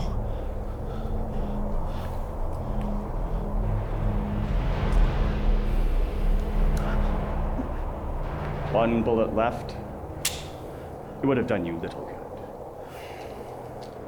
The professor would like to see you. Professor Moriarty, when will you give up this charade, Moran? Watson. I told you long ago, didn't I? Those who fly too close to the sun will always burn. You? Evidently, you did not expect me. Just who do you think you are? Forgive me, Doctor. I am Professor James Moriarty, formerly of Oxford. I see you've already met my Chief of Staff. You're Holmes' old professor? Indeed. I've read of your exploits, Holmes. What is it you call yourself these days? A consulting detective? I had no idea you were so interested in crime. Perhaps our interests were more aligned than we realized back in those days. You are nothing more than a pretender. Perhaps. Although it really is ironic. In a sense, I was the original, and yet now I am the imitation. Talk of that criminal, Moriarty, did not elude me, you know. At first, I was merely flattered to see my name used, but then it happened that the criminal mastermind suddenly vanished. And when I learned none of his agents had ever truly met him, I'm afraid I was a little opportunistic. That criminal, if you will forgive me for saying, reached greater heights than you can ever dream of. You underestimate me. You cannot claim to match him. I do not. I claim to exceed him. You cannot get away with this. We know you were behind the assassination. Good riddance, I say. You devil! You'll hang for this! Mr. Forrester's victims came to you, did they? Indeed. They would have suffered greatly if the treaty were to pass. But you did not desire a simple back alley murder. No, they wished for me to make an example of him. And the man in Pentonville was not Moran. You hired a replacement. He was willing to stand in the dock for a while, so long as he was paid. And you used Mrs. Watson to distract me. Yes. Her involvement was quite unexpected, but how useful she turned out to be. I knew she would warn you, and there was only one way to ensure you could not prevent our success. That is one question that has yet to be answered. If the success of your operation was imperative, why did you leave the book? You see, Holmes, when one wishes to arrange a visit, it is wise to leave a calling card. You counted on me tracking you down. And you played right into my hand. You've lost this time, Holmes. Do you admit defeat? You were a fool if you think it ends here, Moriarty. You have me now. Speak your piece. Everything I have to say has already crossed your mind. Then perhaps my answer has crossed yours. You stand fast. Absolutely. You really must drop it. You know, you really must. You very nearly incommoded me this time, and I'm afraid I cannot continue to allow you to interfere. And I cannot allow you to remain at liberty. Don't you see, Holmes? This little operation of mine is but a cog in an international machine. For I am no mere consulting criminal. I am the Napoleon of crime. You stand in the way not of an individual, but of an empire. You must stand clear or be trodden underfoot. You aim to kill me? I honestly hope it doesn't come to that. You know, that original Moriarty and I were a lot alike.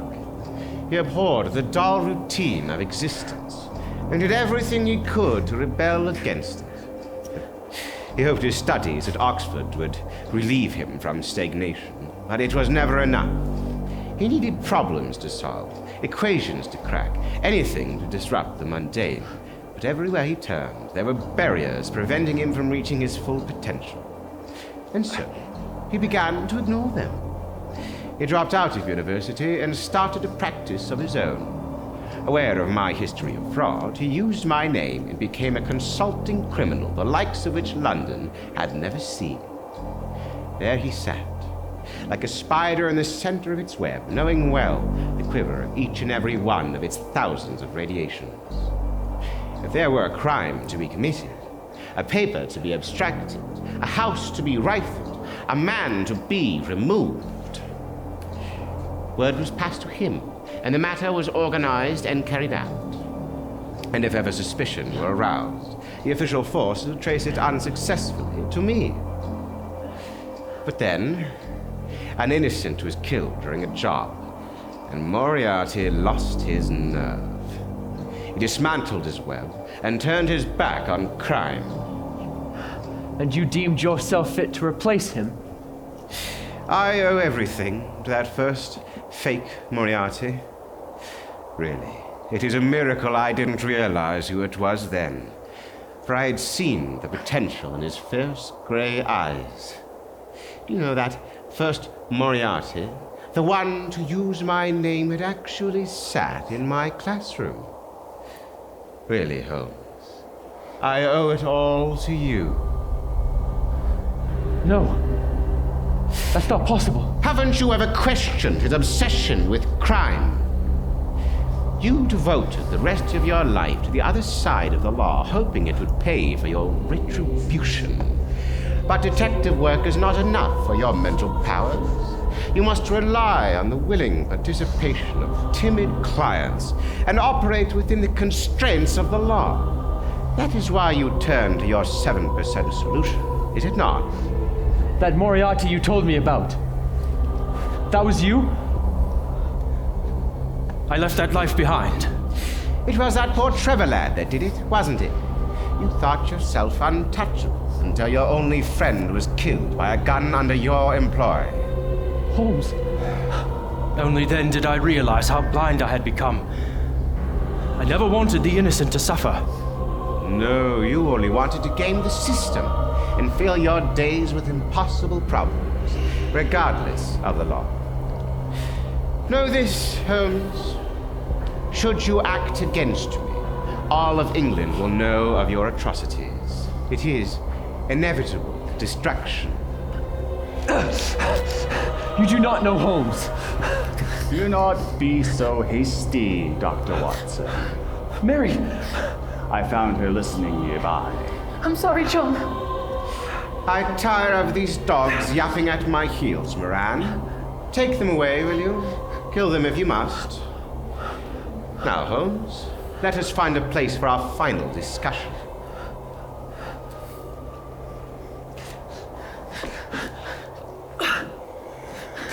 I warned you of what would happen if you spoke of our encounter. No, you mustn't do this. Leave him alone. Oh, I have no intention of separating you. Both of you, up to the railing.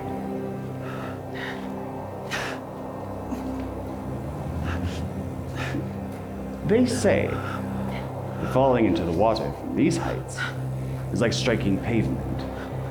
Shall we test it on the River Thames? Think of what you're doing, man. If you kill us, you'll never escape. You'll be hanged. Oh, do not underestimate our numbers. The police are busy herding the crowd down below. I'm certain they'll find much more resistance than anticipated. Is that so? You are under arrest for the murder of Cedric Forrester. I'm obligated to tell you that anything you say can be used as evidence against you. Now, hand me that rifle.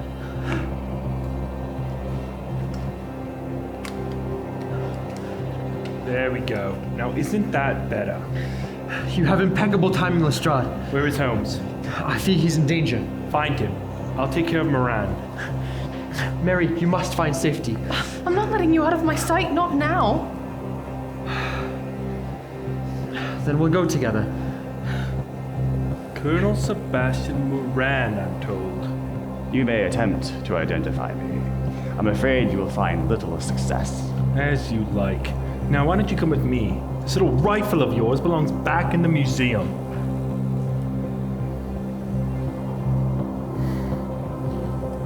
Go on. Get a move on. What?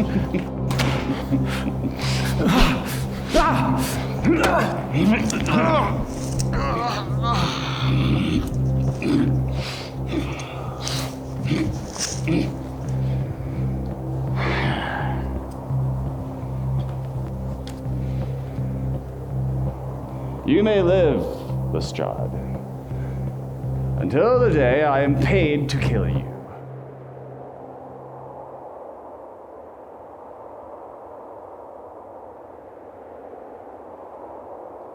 I should say, Holmes, it pains me to cut our game of thrust and parry short.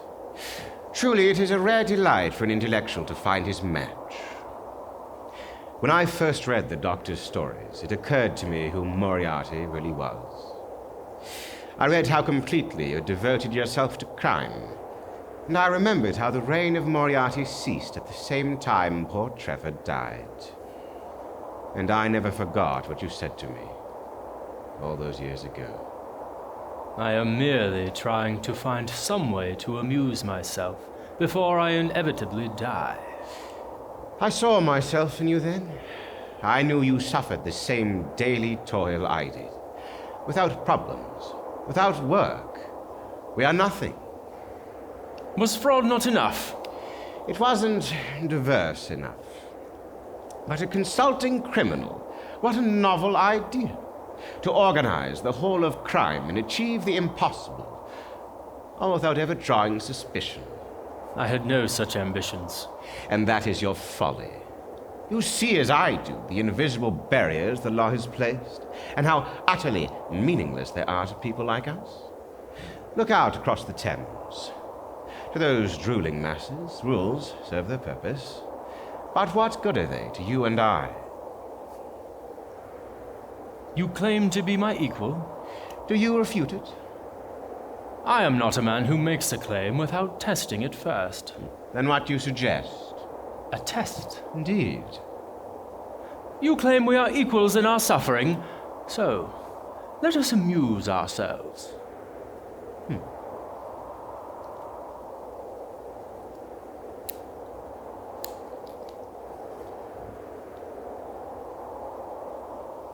One bullet, 6 chambers. You are familiar with the game of Russian roulette. A game of luck. Not this time. I know where the bullet is, and you do not. You shall decide who takes the first shot.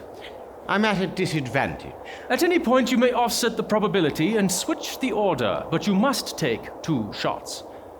At the core, the question is a simple one, but it is a question of life or death.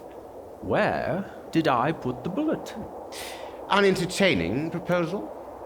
You once claimed that it was impossible to find fulfillment, that it would not matter whether you died young or surrounded by family in your elder years. Prove it to me. It is, after all, a means to an end. Then, Moriarty, who takes the first shot?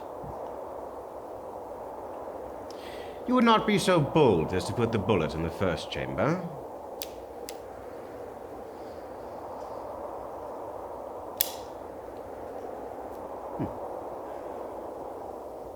Your odds of death are 1 in 5. Will you take them? Gladly.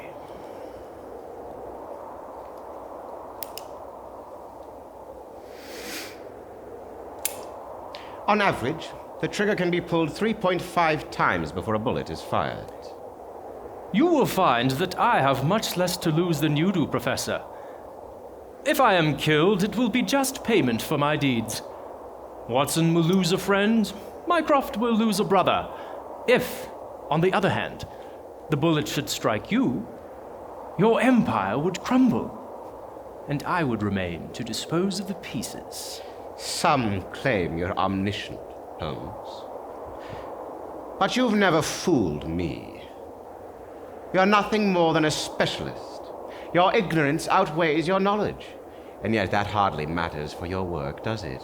I have never claimed otherwise. Nor should you. I, too, am a specialist. And this little test of yours is nothing more than a question of probability.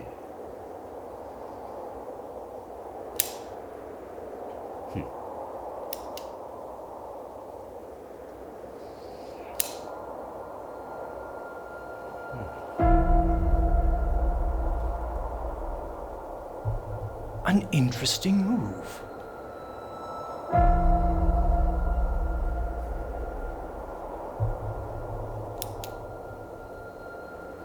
I should like to know, why did you use my name as an alias? Perhaps it was spite. I'm very glad you did. Most of my agents have never truly met me, and yet the mere mention of my name is enough to put them in line. They claim that when my name is written down, the ink turns to blood. There is power in a name like that. Indeed, you tried to kill its reputation when you turned your back on crime, but you were not thorough enough. In fact, I doubt you ever could be. So, go on. Take the shot.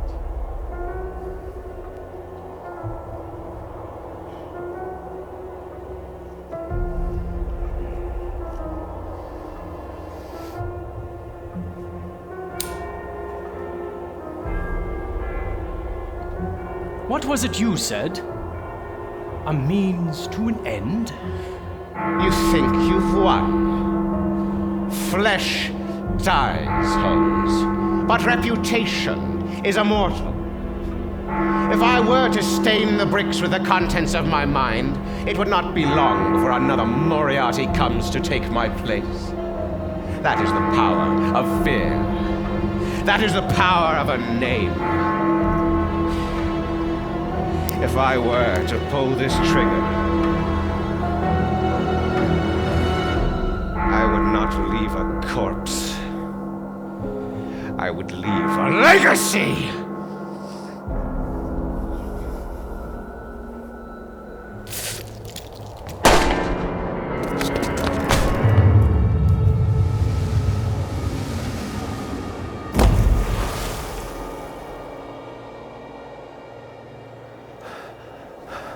Where did they go? Look, isn't that Holmes' revolver?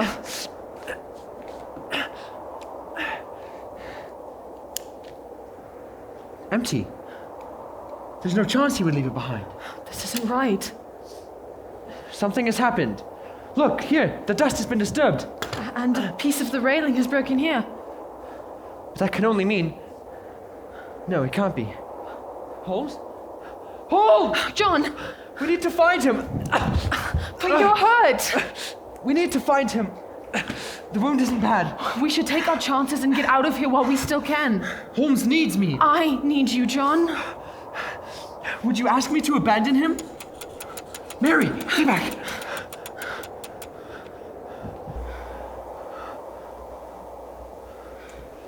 What have you done?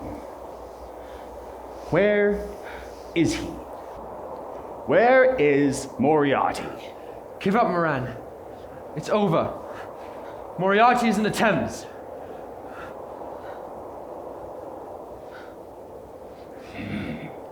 Oh, you will pay.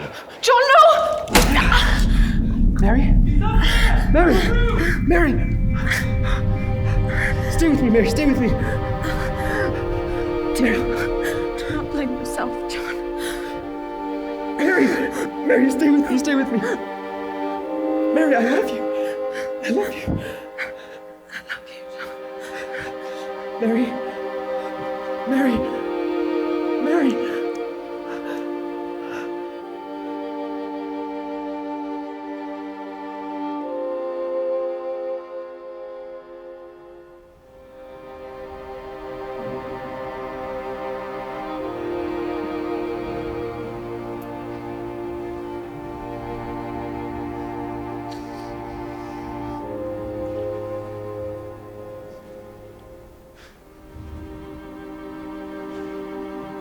London chokes with the miasma of crime. But there are those few who fight to make the air sweeter. Those are the ones who possess the self-sacrifice required to do good in this world. In my life, I've had the pleasure of finding several of these. And they have always been a friend to cherish.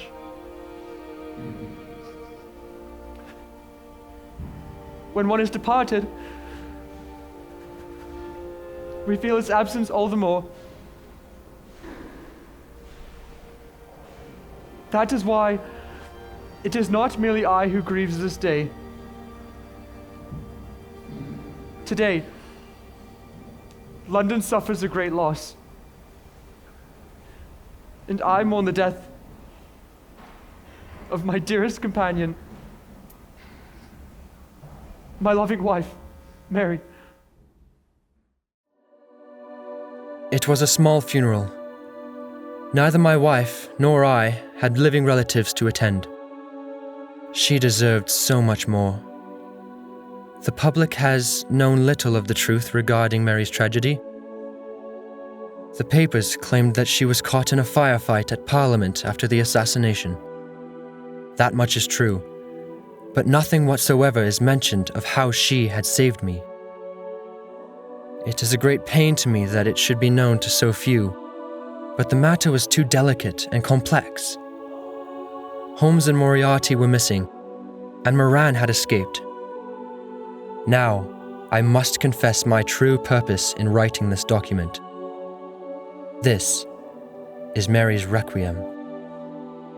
Should it ever be discovered, let it be known that my wife died to protect me.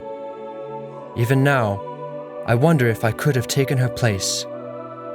But I cannot dwell on such things. To do so would be to lessen her sacrifice. Above all, she wanted me to live, and I must do so with every ounce of strength I have left.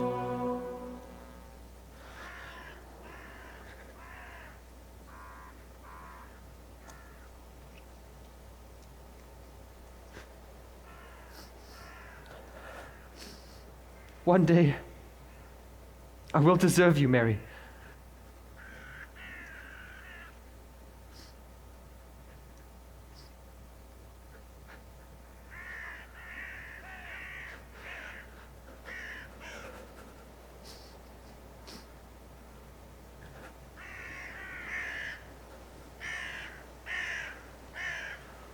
Holmes, you're alive. Moriarty, is he? Dead. I very nearly didn't make it out myself.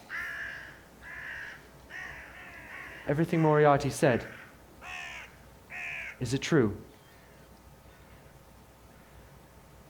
Now you know why I must turn to my 7% solution when I have no cases. It is the weaker temptation. I never wanted the innocent to suffer, Watson. I cannot help but feel that I have brought this tragedy upon you. Holmes. You looked up to me as a hero all these years, but in truth, I was a prisoner who works off a debt he can never repay. It should have been me, Watson. If it weren't for you, I never would have met my wife. If it weren't for me, she might still be alive.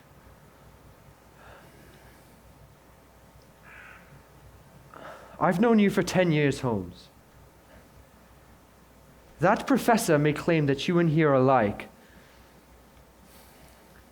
But I tell you, do not even consider the comparison. A man cannot be tried for his temptations, only his choices.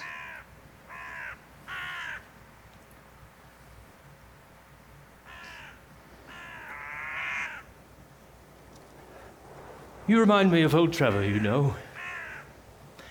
A hearty and spirited fellow and a faithful companion. He was always ready for action. Why did you ever bring me along then, into all of these dangers? I'm afraid the truth is rather selfish. You keep me accountable, Watson. I had to retain the image you had of me in your mind.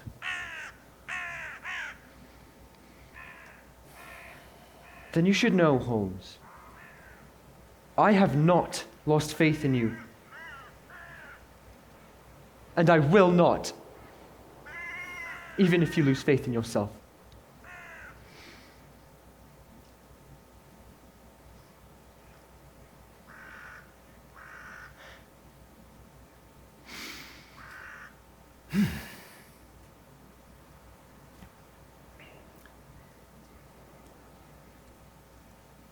I find work is the best antidote to sorrow. I do not doubt there is work for us to do. Good old Watson.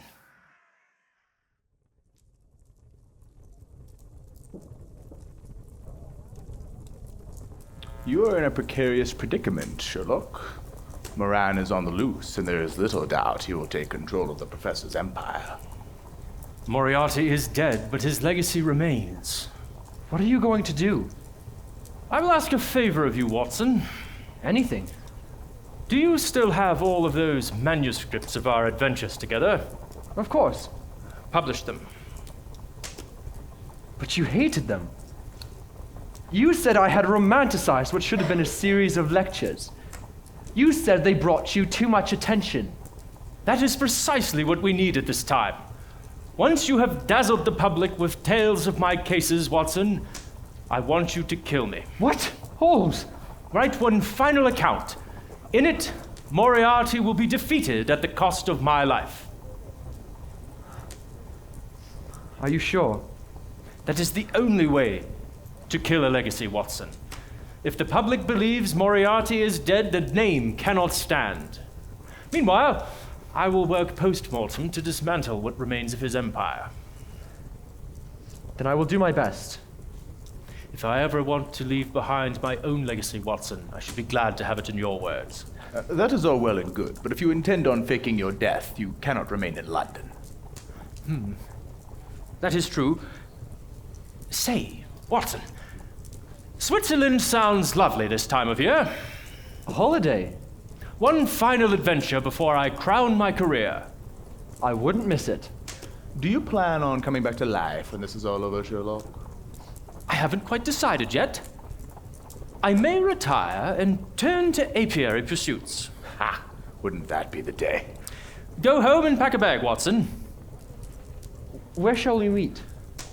Meet me at Victoria Station at 1 o'clock. Ensure you are not followed. I'll see you there. And Holmes, do try not to keep me waiting. Sherlock? Mycroft?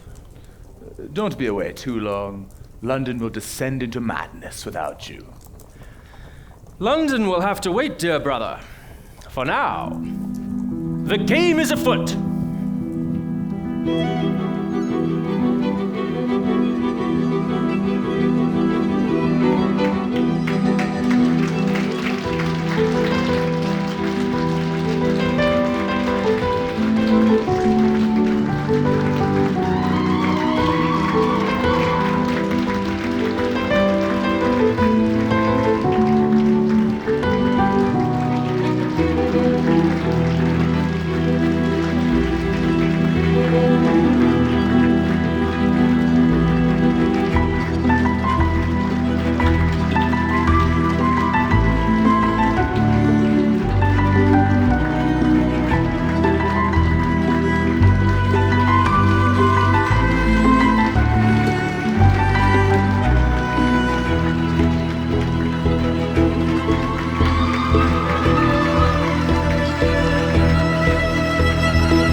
Thank you.